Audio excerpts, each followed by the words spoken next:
Selamat pagi rekan-rekan mahasiswa, hari ini kita akan belajar bersama mempelajari Internet Security Protocols and Standards.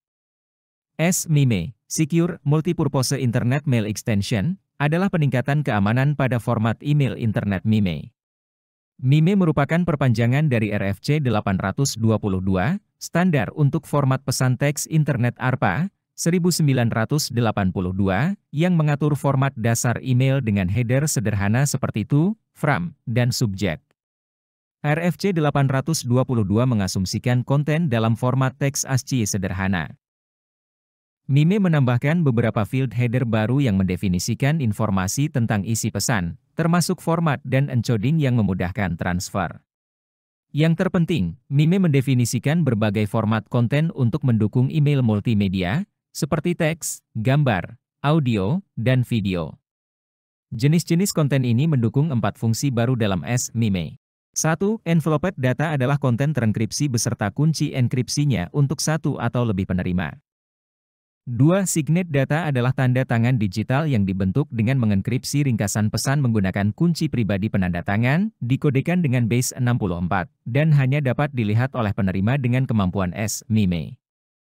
3. Clear Signet data adalah tanda tangan digital yang dikodekan menggunakan base 64, sehingga konten pesan dapat dilihat oleh penerima tanpa kemampuan SMIME, meskipun tanda tangan tidak dapat diverifikasi. 4. Signet and Enveloped data adalah kombinasi data yang ditandatangani dan dienkripsi, memungkinkan data terenkripsi untuk ditandatangani dan data yang ditandatangani atau clear signet untuk dienkripsi. Algoritma untuk menandatangani pesan SMIME menggunakan tanda tangan RSA atau Digital Signature Algorithm, DSA, dari hash pesan SHA-256. Prosesnya melibatkan pemetaan pesan menjadi kode 256 bit menggunakan SHA-256, yang kemudian dienkripsi dengan kunci pribadi RSA pengirim untuk menghasilkan tanda tangan digital. Tanda tangan ini dilampirkan pada pesan dan dapat diverifikasi oleh penerima dengan mendekripsi tanda tangan menggunakan kunci publik RSA pengirim. Jika ringkasan pesan cocok, tanda tangan dianggap valid. Alternatifnya, DSA juga dapat digunakan sebagai algoritma tanda tangan.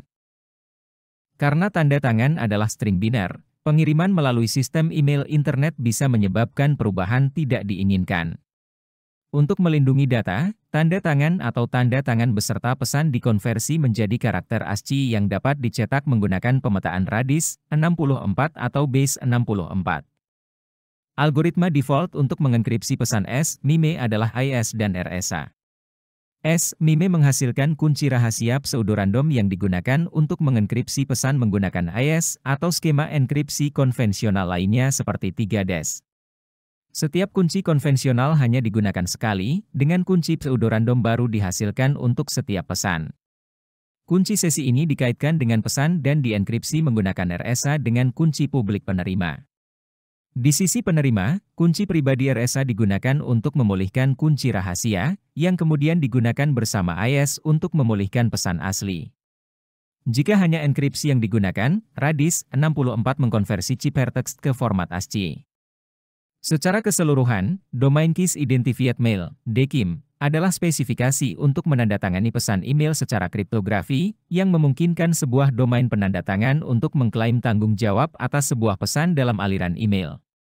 Penerima pesan dapat memverifikasi tanda tangan tersebut dengan mengambil kunci publik yang sesuai dari domain penandatangan, sehingga dapat mengkonfirmasi bahwa pesan tersebut telah ditandatangani oleh pihak yang memiliki kunci privat untuk domain penandatangan.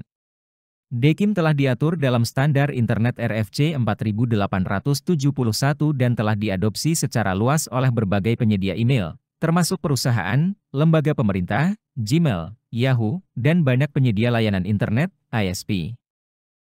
Untuk memahami operasi DKIM dengan baik, penting untuk memahami dasar arsitektur mail internet, yang saat ini dijelaskan dalam RFC 5598. Arsitektur ini terdiri dari dunia pengguna dalam bentuk Message User Agents, MUA, dan dunia transfer dalam bentuk Message Handling Service, MHS, yang terdiri dari Message Transfer Agents, MTA. Interoperabilitas diperlukan di antara komponen-komponen ini untuk memastikan pesan dapat terkirim dan diterima dengan benar.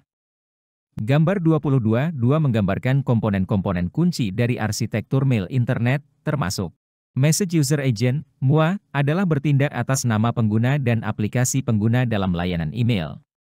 Biasanya terletak di komputer pengguna dan dikenal sebagai program email klien atau server email jaringan lokal.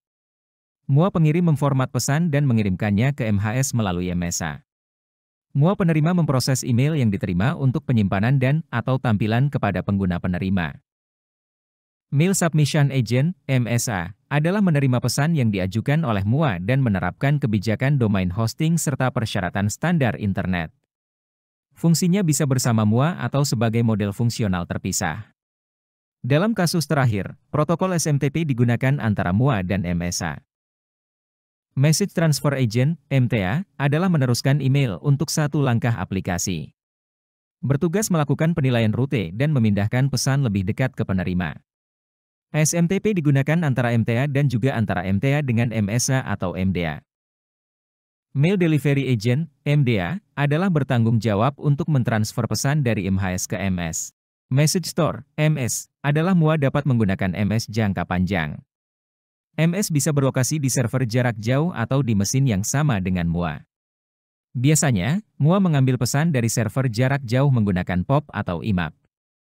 Gambar 22.3 memberikan contoh sederhana dari operasi DKIM.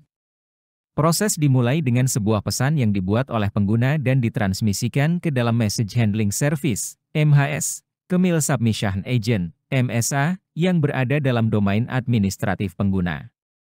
Sebuah pesan email dibuat oleh program klien email. Isi pesan, ditambah dengan header RFC 5322 yang dipilih, ditandatangani oleh penyedia email menggunakan kunci privat penyedia. Penandatangan terkait dengan sebuah domain, yang bisa menjadi jaringan lokal perusahaan, ISP, atau fasilitas email publik seperti Gmail. Pesan yang ditandatangani kemudian melewati internet melalui serangkaian Message Transfer Agent, MTA. Di tujuan, Mail Delivery Agent, MDA, mengambil kunci publik untuk tanda tangan masuk dan memverifikasi tanda tangan sebelum meneruskan pesan ke klien email tujuan. Algoritma penandatanganan default adalah RSA dengan SHA-256, meskipun RSA dengan SHA-1 juga dapat digunakan. Salah satu layanan keamanan yang paling umum digunakan adalah Secure Sockets Layer, SSL, dan standar internet berikutnya, RFC 4346, T-Transport Layer Security, TLS, Protocol version 1.1, 2006. TLS sebagian besar telah menggantikan implementasi SSL sebelumnya. TLS adalah layanan umum yang diimplementasikan sebagai serangkaian protokol yang bergantung pada TCP. Pada tingkat ini, ada dua pilihan implementasi. Untuk keumuman yang lebih lengkap, TLS dapat disediakan sebagai bagian dari suite protokol yang mendasarinya dan oleh karena itu menjadi transparan bagi aplikasi.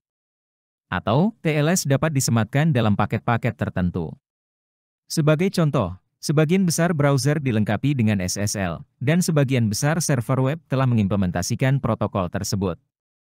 TLS dirancang untuk menggunakan TCP guna menyediakan layanan yang andal dan aman dari ujung ke ujung.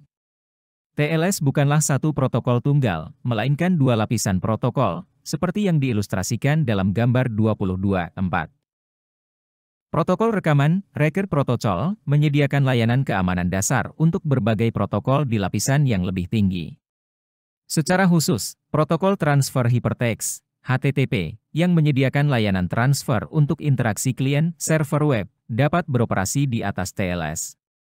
Tiga protokol di lapisan yang lebih tinggi didefinisikan sebagai bagian dari TLS, protokol handshake, protokol perubahan chip respect, dan protokol peringatan. Ada dua konsep penting dalam TLS yaitu sesi TLS dan koneksi TLS. 1. Sesi merupakan asosiasi antara klien dan server yang dibuat oleh protokol handshake. Sesi-sesi mendefinisikan seperangkat parameter keamanan kriptografis yang dapat dibagi di antara beberapa koneksi. Sesi-sesi digunakan untuk menghindari negosiasi yang mahal dari parameter keamanan baru untuk setiap koneksi. 2. Koneksi merupakan transport, sesuai definisi model lapisan OSI, yang menyediakan jenis layanan yang sesuai. Dalam TLS, koneksi-koneksi tersebut adalah hubungan peer-to-peer yang bersifat sementara dan setiap koneksi terkait dengan satu sesi. Antara pasangan pihak, aplikasi seperti HTTP pada klien dan server, mungkin terdapat beberapa koneksi aman. Secara teoritis, mungkin juga terdapat beberapa sesi simultan antara pihak-pihak tersebut, tetapi fitur ini tidak digunakan dalam praktik. Protokol rekaman SSL menyediakan dua layanan utama untuk koneksi SSL. Kerahasiaan, protokol Handshake menetapkan kunci rahasia bersama yang digunakan untuk enkripsi simetris dari muatan SSL. Integritas pesan, protokol Handshake juga menetapkan kunci rahasia bersama yang digunakan untuk membentuk kode otentikasi pesan, MAC. Gambar 22.5 menggambarkan operasi keseluruhan dari protokol rekaman SSL. Langkah pertama adalah fragmentasi. Setiap pesan lapisan atas dipecah menjadi blok-blok dengan ukuran 214 byte, 16.384 byte, atau kurang. Selanjutnya, kompresi dapat diterapkan secara opsional. Langkah berikutnya dalam pemrosesan adalah menghitung kode otentikasi pesan atas data yang dikompresi. Kemudian, pesan yang dikompresi ditambah dengan MAC dienkripsi menggunakan enkripsi simetris. Langkah terakhir dari pemrosesan protokol rekaman SSL adalah menambahkan header, yang mencakup bidang versi dan panjang. Jenis konten yang telah didefinisikan adalah Cange Cyberspec, Alert, Handshake, dan Application Data. Tiga pertama adalah protokol khusus TLS. Perlu dicatat bahwa tidak ada perbedaan yang dibuat di antara berbagai aplikasi, misalnya, HTTP, yang mungkin menggunakan TLS, konten data yang dibuat oleh aplikasi tersebut tidak dapat dibaca oleh TLS. Protokol rekaman kemudian mengirimkan unit hasilnya dalam segmen TCP. Data yang diterima dienkripsi, diverifikasi, didekompresi, dan disatukan kembali, dan kemudian disampaikan kepada pengguna lapisan yang lebih tinggi. Protokol Cange Cyberspec adalah salah satu dari 4 protokol khusus TLS yang menggunakan protokol rekaman TLS, dan merupakan yang paling sederhana. Protokol ini terdiri dari satu pesan tunggal, yang hanya terdiri dari 1 byte dengan nilai 1. Tujuan utama pesan ini adalah untuk menyebabkan status yang tertunda disalin ke dalam status saat ini, yang memperbarui switch sandi yang akan digunakan pada koneksi ini. Protokol alert digunakan untuk mengirimkan peringatan terkait TLS kepada entitas mitra. Seperti halnya dengan aplikasi lain yang menggunakan TLS, pesan peringatan dikompresi dan dienkripsi, sesuai dengan status saat ini. Setiap pesan dalam protokol ini terdiri dari 2 byte. Byte pertama mengambil nilai peringatan atau fatal untuk menyampaikan tingkat keparahan pesan. Jika tingkatnya fatal, TLS langsung mengakhiri koneksi. Meskipun demikian, koneksi lain dalam sesi yang sama mungkin tetap berlanjut, tetapi tidak ada koneksi baru yang dapat dibuat dalam sesi ini. Byte kedua berisi kode yang menunjukkan peringatan spesifik. Contoh peringatan fatal adalah MAC yang salah.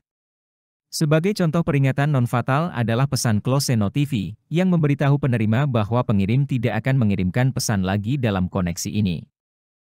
Protokol Handshake adalah bagian paling kompleks dari TLS. Protokol ini memungkinkan server dan klien untuk mengautentikasi satu sama lain dan bernegosiasi algoritma enkripsi serta MAC, dan kunci kriptografis yang akan digunakan untuk melindungi data yang dikirim dalam sebuah rekaman TLS. Protokol Handshake digunakan sebelum data aplikasi apapun dikirim, sehingga memastikan keamanan dan keautentikan sebelum pertukaran data sebenarnya terjadi. Protokol Handshake terdiri dari serangkaian pesan yang dipertukarkan antara klien dan server untuk membangun koneksi logis. Terdapat 4 fase dalam pertukaran pesan ini. Fase 1 digunakan untuk memulai koneksi logis dan menetapkan kemampuan keamanan yang akan terkait dengannya. Klien memulai pertukaran dengan mengirim pesan klien hello dengan parameter seperti versi SSL tertinggi yang dipahami oleh klien, struktur acak yang dibuat oleh klien, ID sesi, daftar chipper suite, dan metode kompresi yang didukung oleh klien. Setelah mengirim pesan ini, klien menunggu pesan server hello dari server yang berisi parameter yang sama. Fase 2 bergantung pada skema enkripsi kunci publik yang digunakan. Pada fase ini, server dapat mengirim sertifikat ke klien, meminta informasi kunci tambahan, dan meminta sertifikat dari klien. Pesan terakhir pada fase ini adalah pesan server done yang menandakan akhir pertukaran pesan hello dari server. Pada fase 3, klien memverifikasi sertifikat server dan parameter server hello yang diberikan. Jika semuanya sesuai, klien akan mengirim 1 atau lebih pesan balik ke server, tergantung pada skema enkripsi kunci publik yang digunakan. Fase 4 menyelesaikan pembangunan koneksi yang aman. Klien mengirim pesan canggih chip Hyperspec untuk mengubah keadaan kriptografi, diikuti dengan pesan finished untuk memverifikasi keberhasilan pertukaran kunci dan autentikasi. Sebagai respons, server juga mengirim pesan canggih chip Hyperspec dan finished. Pada titik ini, pertukaran pesan selesai dan klien serta server dapat mulai bertukar data pada lapisan aplikasi. Heartbeat adalah sinyal periodik yang dihasilkan oleh perangkat keras atau perangkat lunak untuk menunjukkan operasi normal, atau untuk melakukan sinkronisasi dengan bagian lain dari sistem. Protokol Heartbeat umumnya digunakan untuk memantau ketersediaan sebuah entitas protokol. Dalam kasus khusus SSL (TLS), sebuah protokol Heartbeat didefinisikan pada tahun 2012 dalam RFC 6250, Transport Layer Security, TLS, and Datagram Transport Layer Security, DTLS, Heartbeat Extension, 2011. Protokol Heartbeat berjalan di atas protokol rekaman TLS dan terdiri dari dua jenis pesan, Heartbeat Request dan Heartbeat Response. Penggunaan protokol Heartbeat dibuat selama fase 1 protokol handshake. Setiap peer menunjukkan apakah mendukung Heartbeat. Jika mendukung, peer menunjukkan apakah bersedia menerima pesan Heartbeat Request dan menjawab dengan pesan Heartbeat Response atau hanya bersedia mengirim pesan permintaan Heartbeat. Pesan Heartbeat Request dapat dikirim kapan saja. Setiap kali pesan permintaan diterima, harus segera dijawab dengan pesan Heartbeat Response yang sesuai. Pesan Heartbeat Request mencakup bidang panjang payload, dan padding. Payload adalah konten acak antara 16 byte dan 64 byte. Pesan Heartbeat Response yang sesuai harus mencakup salinan tepat dari payload yang diterima. Padding juga merupakan konten acak. Padding memungkinkan pengirim melakukan operasi penemuan unit transfer maksimum, MTU, jalur, dengan mengirim permintaan dengan padding yang meningkat sampai tidak ada lagi jawaban, karena salah satu host di jalur tidak dapat menangani pesan tersebut. Heartbeat memiliki dua tujuan. Pertama, memastikan pengirim bahwa penerima masih hidup, meskipun mungkin tidak ada aktivitas di atas koneksi TCP yang mendasarinya untuk sementara waktu. Kedua, Heartbeat menghasilkan aktivitas di seluruh koneksi selama periode idle, yang menghindari penutupan oleh firewall yang tidak mentolerir koneksi idle. Persyaratan pertukaran payload dirancang ke dalam protokol Heartbeat untuk mendukung penggunaannya dalam versi koneksi tanpa sambungan dari TLS yang dikenal sebagai DTLS. Karena layanan tanpa sambungan rentan terhadap kehilangan paket, payload memungkinkan peminta untuk mencocokkan pesan respons dengan pesan permintaan. Untuk kesederhanaan, versi yang sama dari protokol Heartbeat digunakan baik dengan TLS maupun DTLS. Oleh karena itu, payload diperlukan baik untuk TLS maupun DTLS. Serangan terhadap SSL TLS dapat dikelompokkan ke dalam 4 kategori umum. 1. Serangan terhadap protokol handshake. Sejak 1998, metode untuk merusak protokol handshake dengan mengeksploitasi format dan implementasi skema enkripsi RSA telah diperkenalkan. Serangan ini terus disesuaikan untuk menembus pertahanan dan mempercepat serangan. 2. Serangan terhadap protokol rekaman dan data aplikasi. Sejumlah kerentanan ditemukan dalam protokol ini, yang memerlukan patch untuk mengatasi ancaman baru. Misalnya, serangan BIS pada tahun 2011 yang mengubah kerentanan teoritis menjadi serangan praktis menggunakan serangan kriptografi Chosen Plaintext. Patch berikutnya mampu menghalau serangan ini. BIS diikuti oleh serangan crime pada tahun 2012, yang memungkinkan penyerang untuk mengambil konten Chokye Web dengan memanfaatkan kompresi data, memungkinkan pembajakan sesi pada sesi web yang terautentikasi. 3. Serangan terhadap PKI, validasi sertifikat X509 rentan terhadap berbagai serangan. Studi menunjukkan bahwa perpustakaan umum SSL, TLS memiliki implementasi validasi sertifikat yang rentan, seperti OpenSSL, GNU-TLS, JSSE, Apache HTTP Client, Webernetset, CWRL, PHP, Python, dan aplikasi yang dibangun menggunakan produk tersebut. 4. Serangan lainnya, terdapat beberapa serangan yang tidak masuk dalam kategori sebelumnya. Misalnya, serangan DOS yang diumumkan oleh kelompok hacker Jerman, The Hackers Choice, pada tahun 2011. Serangan ini membebani server dengan permintaan handshake SSL, TLS, memaksa server untuk terus menghitung ulang nomor acak dan kunci, sehingga menciptakan beban komputasi berat dan mengarah ke serangan DOS. Pada tahun 2014, ditemukan sebuah bug dalam perangkat lunak TLS yang menciptakan salah satu kerentanan TLS paling berbahaya. Bug ini ada dalam implementasi open source OpenSSL dari Heartbeat Protocol. Penting untuk dicatat bahwa kerentanan ini bukanlah cacat desain dalam spesifikasi TLS, melainkan kesalahan pemrograman dalam pustaka OpenSSL. Untuk memahami sifat kerentanan ini, perlu diingat bahwa pesan Heartbeat Request mencakup panjang payload, dan padding. Sebelum bug ini diperbaiki, versi OpenSSL dari Heartbeat Protocol bekerja dengan cara, perangkat lunak membaca pesan permintaan yang masuk dan mengalokasikan buffer yang cukup besar untuk menampung header pesan, payload, dan padding. Kemudian, buffer ini diisi dengan pesan yang masuk, byte pertama diubah untuk menunjukkan tipe pesan respons, lalu pesan respons dikirimkan yang mencakup panjang payload dan payload. Namun, perangkat lunak tidak memeriksa panjang pesan yang masuk.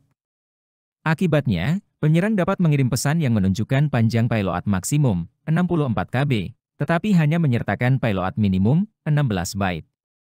Ini berarti hampir 64 KB dari buffer tidak diubah dan apapun yang ada dalam memori saat itu akan dikirim ke peminta. Serangan berulang dapat mengakibatkan terbukanya sejumlah besar memori pada sistem yang rentan. Kerentanan ini sangat fatal. Memori yang tidak disentuh bisa berisi kunci privat, informasi identifikasi pengguna, data autentikasi, kata sandi, atau data sensitif lainnya. Kelemahan ini tidak ditemukan selama beberapa tahun. Meskipun akhirnya bug ini diperbaiki dalam semua implementasi, sejumlah besar data sensitif telah terbuka ke internet. Ini menghasilkan periode eksposur yang panjang, serangan yang mudah dilakukan, dan serangan yang tidak meninggalkan jejak. Pemulihan penuh dari bug ini bisa memakan waktu bertahun-tahun. Masalahnya diperparah karena OpenSSL adalah implementasi TLS yang paling banyak digunakan. Server yang menggunakan OpenSSL untuk TLS mencakup keuangan, perdagangan saham, email pribadi dan perusahaan, jejaring sosial, perbankan, belanja online, dan lembaga pemerintah. Diperkirakan lebih dari 2/3 server web di internet menggunakan OpenSSL, memberikan gambaran tentang skala masalah ini. HTTPS, HTTP over SSL, adalah kombinasi dari HTTP dan SSL untuk mengimplementasikan komunikasi aman antara browser web dan server web. Fitur HTTPS sudah ada di semua browser web modern, tetapi penggunaannya tergantung pada dukungan server web. Perbedaan utama yang dilihat pengguna adalah URL yang dimulai dengan HTTPS bukan HTTP. Koneksi HTTP normal menggunakan port 80, sedangkan HTTPS menggunakan port 443 yang mengaktifkan SSL. Ketika HTTPS digunakan, elemen-elemen berikut dari komunikasi akan dienkripsi. URL dokumen yang diminta, isi dokumen, isi formulir browser yang diisi oleh pengguna, cookia yang dikirim dari browser ke server dan sebaliknya, isi header HTTP. HTTPS didokumentasikan dalam RFC 2818, HTTP over TLS 2000. Tidak ada perubahan mendasar dalam penggunaan HTTP melalui SSL atau TLS, dan keduanya disebut sebagai HTTPS. Dalam HTTPS, agen yang bertindak sebagai klien HTTP juga bertindak sebagai klien TLS. Klien memulai koneksi ke server pada port yang sesuai dan mengirimkan TLS klien hello untuk memulai jabat tangan TLS. Setelah jabat tangan TLS selesai, klien dapat memulai permintaan HTTP pertama. Semua data HTTP dikirim sebagai data aplikasi TLS. Perilaku HTTP normal, termasuk koneksi yang dipertahankan, harus diikuti. Ada 3 tingkat kesadaran akan koneksi dalam HTTPS. 1. Pada tingkat HTTP, klien HTTP meminta koneksi ke server HTTP dengan mengirimkan permintaan koneksi ke lapisan terendah berikutnya, biasanya TCP atau TLS SSL. 2. Pada tingkat TLS, sesi dibuat antara klien TLS dan server TLS yang dapat mendukung satu atau lebih koneksi. 3. Permintaan TLS untuk membuat koneksi dimulai dengan pembentukan koneksi TCP antara entitas TCP di sisi klien dan di sisi server. Klien atau server HTTP dapat menunjukkan penutupan koneksi dengan menyertakan baris, connection, close dalam catatan HTTP. Ini menunjukkan bahwa koneksi akan ditutup setelah catatan ini dikirimkan. Penutupan koneksi HTTPS mengharuskan TLS menutup koneksi dengan entitas TLS di sisi remote, yang melibatkan penutupan koneksi TCP yang mendasarinya. Cara yang benar untuk menutup koneksi pada tingkat TLS adalah menggunakan protokol alert TLS untuk mengirim peringatan close_notify. Implementasi TLS harus memulai pertukaran peringatan penutupan sebelum menutup koneksi. Implementasi TLS dapat menutup koneksi setelah mengirim peringatan penutupan tanpa menunggu pihak lain mengirim peringatan penutupannya, menghasilkan penutupan tidak lengkap. Ini dapat dipilih jika aplikasi tahu bahwa semua data yang dibutuhkan telah diterima. Klien HTTP juga harus mampu mengatasi situasi di mana koneksi TCP yang mendasarinya dihentikan tanpa peringatan close_notify sebelumnya dan tanpa indikator connection, close. Hal ini bisa disebabkan oleh kesalahan pemrograman di server atau kesalahan komunikasi yang menyebabkan koneksi TCP terputus. Penutupan TCP yang tidak diumumkan bisa menjadi bukti dari serangan. Oleh karena itu, klien HTTPS harus mengeluarkan peringatan keamanan ketika hal ini terjadi. Komunitas internet telah mengembangkan mekanisme keamanan khusus aplikasi di berbagai bidang, seperti surat elektronik, SMIME, klien, server, Kerberos, dan akses web, SSL. Namun, ada kekhawatiran keamanan yang melintasi berbagai lapisan protokol. Misalnya, sebuah perusahaan dapat menjalankan jaringan TCP, IP yang aman dengan melarang tautan ke situs yang tidak terpercaya, mengenkripsi paket yang keluar, dan mengautentikasi paket yang masuk. Dengan menerapkan keamanan pada tingkat IP, sebuah organisasi dapat memastikan jaringan yang aman tidak hanya untuk aplikasi yang memiliki mekanisme keamanan tetapi juga untuk aplikasi yang tidak peduli terhadap keamanan. Sebagai tanggapan terhadap masalah ini, Internet Architecture Board, IAB, memasukkan autentikasi dan enkripsi sebagai fitur keamanan yang diperlukan dalam IP generasi berikutnya, yaitu IPv6. Fitur keamanan ini dirancang agar dapat digunakan baik dengan IPv4 saat ini maupun IPv6 di masa depan. Ini berarti vendor dapat mulai menawarkan fitur-fitur ini sekarang, dan banyak vendor saat ini sudah memiliki beberapa kapabilitas IPsec dalam produk mereka. Keamanan pada tingkat IP mencakup 3 area fungsional, autentikasi, kerahasiaan, dan manajemen kunci. Mekanisme autentikasi memastikan bahwa paket yang diterima benar-benar dikirim oleh pihak yang diidentifikasi sebagai sumber dalam header paket dan memastikan paket tidak diubah selama transit.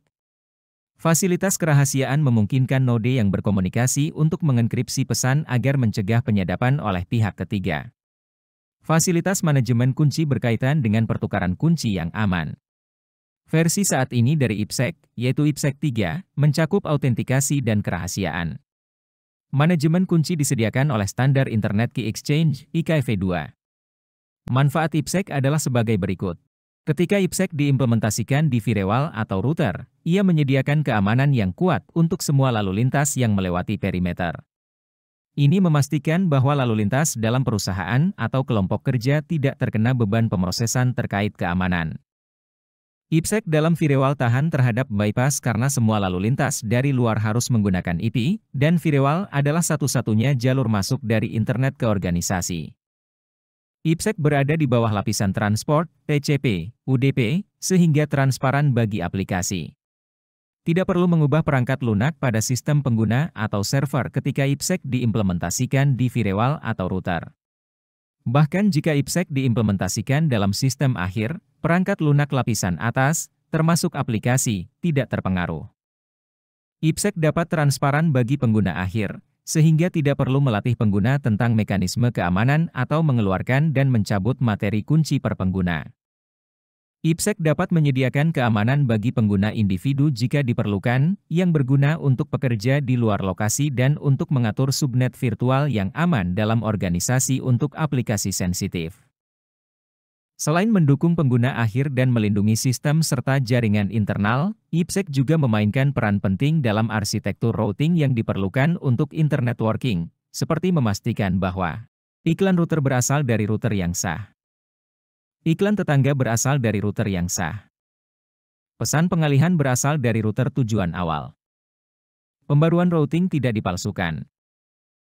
Tanpa langkah-langkah keamanan ini, lawan dapat mengganggu komunikasi atau mengalihkan sebagian lalu lintas. Protokol routing seperti Open Shortest Path First, OSPF, sebaiknya dijalankan di atas asosiasi keamanan antara router yang didefinisikan oleh IPsec. IPsec menyediakan dua fungsi utama, fungsi autentikasi, enkripsi yang digabungkan yang disebut Encapsulating Security Payload, ESP, dan fungsi pertukaran kunci. Untuk jaringan pribadi virtual, baik autentikasi maupun enkripsi umumnya diinginkan, karena penting untuk memastikan bahwa pengguna yang tidak sah tidak dapat menembus jaringan pribadi virtual dan memastikan bahwa penyadap di internet tidak dapat membaca pesan yang dikirim melalui jaringan pribadi virtual. Ada juga fungsi autentikasi saja, yang diimplementasikan menggunakan Authentication Header, AH. Karena autentikasi pesan disediakan oleh ESP, penggunaan AH sudah tidak disarankan. Ini disertakan dalam IPsec 3 untuk kompatibilitas mundur tetapi sebaiknya tidak digunakan dalam aplikasi baru. Fungsi pertukaran kunci memungkinkan pertukaran kunci secara manual serta skema otomatis. Spesifikasi IPsec cukup kompleks dan mencakup banyak dokumen standar yang penting. Dalam bagian ini, kami memberikan gambaran singkat tentang beberapa elemen terpenting dari IPsec. Konsep keamanan IP adalah asosiasi keamanan, SA, yang muncul dalam mekanisme autentikasi dan kerahasiaan. SA adalah hubungan satu arah antara pengirim dan penerima yang memberikan layanan keamanan untuk lalu lintas yang dibawanya. Identifikasi unik dari SA dilakukan melalui 3 parameter, indeks parameter keamanan, SPI, alamat tujuan IP, dan pengidentifikasi protokol. Implementasi IPsec melibatkan basis data asosiasi keamanan yang mendefinisikan parameter yang terkait dengan setiap SA, termasuk penghitung nomor urut, jendela anti-ulang, informasi AH dan ESP, serta masa pakai asosiasi keamanan. Mekanisme manajemen kunci yang digunakan untuk mendistribusikan kunci terhubung ke mekanisme autentikasi dan privasi hanya melalui indeks parameter keamanan, sehingga autentikasi dan privasi telah ditentukan secara independen dari mekanisme manajemen kunci tertentu. ESP, Encapsulating Security Payload, menyediakan layanan kerahasiaan, termasuk kerahasiaan isi pesan dan kerahasiaan aliran lalu lintas yang terbatas. Sebagai fitur opsional, ESP juga dapat menyediakan layanan autentikasi. Format paket ESP, seperti yang ditunjukkan dalam gambar 22.8, terdiri dari beberapa bidang kunci. Indeks parameter keamanan, 32 bit mengidentifikasi suatu asosiasi keamanan. Nomor urut, 32 bit nilai counter yang meningkat secara monotonik. Data payload, variabel segmen tingkat transportasi, mode transportasi, atau paket IP, mode terowongan, yang dilindungi oleh enkripsi. Padding, 0255 byte mungkin diperlukan jika algoritma enkripsi mengharuskan teks biasa menjadi kelipatan beberapa jumlah oktet. Panjang pad, 8 bit menunjukkan jumlah byte pad tepat sebelum bidang ini. Next header, 8 bit mengidentifikasi jenis data yang terdapat dalam bidang data payload dengan mengidentifikasi header pertama dalam payload tersebut, misalnya, header ekstensi dalam IPv6, atau protokol lapisan atas seperti TCP. Nilai pemeriksaan integritas, variabel bidang berukuran variabel yang berisi nilai pemeriksaan integritas yang dihitung atas paket ESP dikurangi dengan bidang data autentikasi. ESP mendukung dua mode penggunaan, mode transportasi dan mode terowongan. Mode transportasi memberikan perlindungan terutama untuk protokol lapisan atas. Perlindungan mode transportasi meluas hingga ke payload dari sebuah paket IP. Biasanya, mode transportasi digunakan untuk komunikasi end-to-end antara dua host. Ketika sebuah host menjalankan ESP di atas IPv4, payload adalah data yang biasanya mengikuti header IP. Untuk IPv6, payload adalah data yang biasanya mengikuti baik header IP maupun header ekstensi IPv6 yang ada, kecuali header opsi tujuan. ESP dalam mode transportasi mengenkripsi dan secara opsional mengautentikasi payload IP tetapi tidak mengenkripsi header IP. Mode terowongan memberikan perlindungan ke seluruh paket IP. Setelah bidang ESP ditambahkan ke paket IP, seluruh paket beserta bidang keamanan diperlakukan sebagai payload dari paket IP luar yang baru dengan header IP luar yang baru. Mode terowongan digunakan ketika satu atau kedua ujung asosiasi keamanan adalah gateway keamanan, seperti firewall atau router yang menerapkan IPsec. ISP dalam mode terowongan mengenkripsi dan secara opsional mengautentikasi seluruh paket IP dalam, termasuk header IP dalam. Sekian penjelasan materi hari ini, terima kasih dan jangan lupa like, comment, and subscribe untuk mendapatkan materi terbaru dari kami.